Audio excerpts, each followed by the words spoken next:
First thing you do when you're shutting down the trailer is you turn this switch off.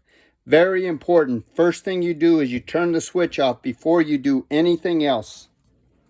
Okay, so the second thing you do when you're closing the trailer up is you turn this valve off right here. This is the main valve to the trailer.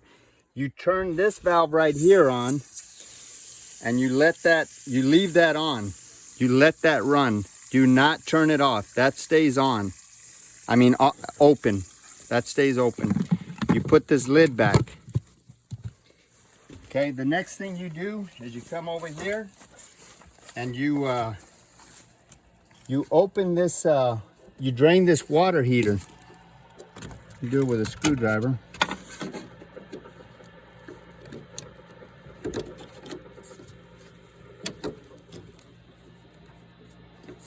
Just like so. Now, if you'll notice, this is going to start running down.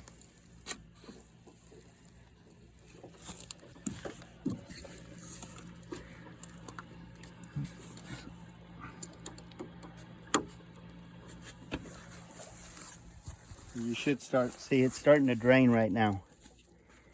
There's very little water pressure. Can you see that draining? Now, what I do is I get a piece of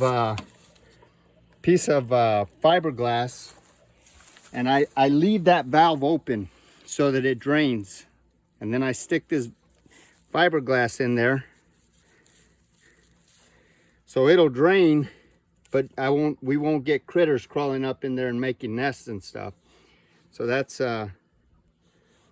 another thing we do. What you do when you close the trailer up is you close this valve. The thing we do is we close this, make sure this is good and closed, and we make sure that this thing is draining, which it is.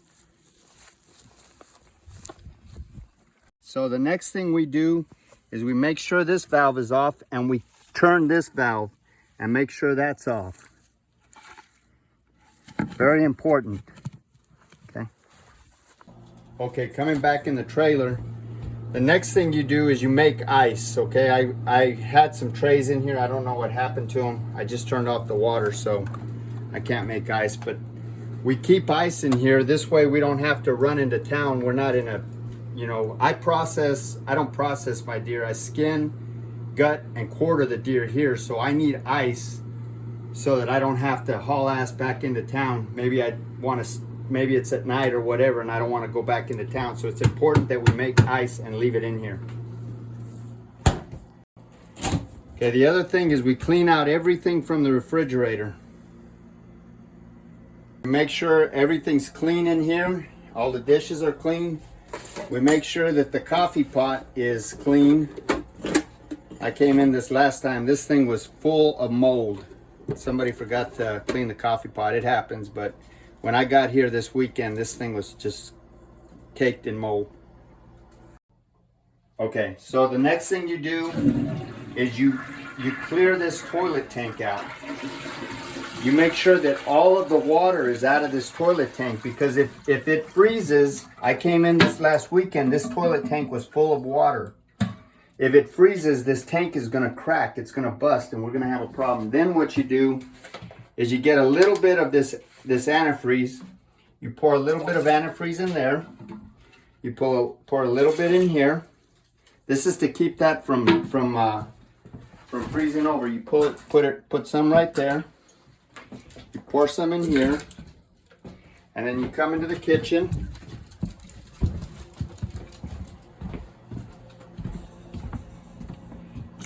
And you pour some in there. Now this sink is actually, this has only got one elbow right there, so you can just put it in one sink and you're fine. Go ahead. Okay, now that you've got all your perishables out, you've removed the trash for offsite storage. You make sure you go through and you just make sure everything's disconnected. Except the refrigerator. You don't disconnect the refrigerator. But I go through and I just make sure everything's disconnected. This is an old cabin, and there might be some electrical issues here and there, but we don't want to find out the hard way. So we turn everything off, make sure everything's off, We got our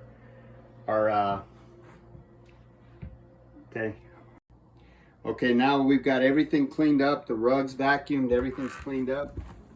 We come over here and we make sure that that key is on the tree right there, which in fact it is. And then we lock the cabin. Lock the cabin over. Make sure that it's locked. Everything's good. All right, so this list here, I didn't do it in the same order, but this list is for just a quick check. The one thing I do ask, very important, is that water heater. You got to make sure that that water heater is full of water, and it takes like 3 or 4 hours because the water pressure here is so low. If you turn that water heater switch on before it's filled up, you will ruin the water heater. I've had to replace 2 water heaters over the course of 15 years because of operator error. The other thing is, you don't want to turn the water heater, you want to turn the water heater off before you turn the water off to make sure that the water heater has water in it when you kill it, when you kill the power to the water heater. That's it. Okay, and then finally when you're leaving, you can see we got the cabin behind us here. Let the roads know that you're headed home. Let them know whatever you killed.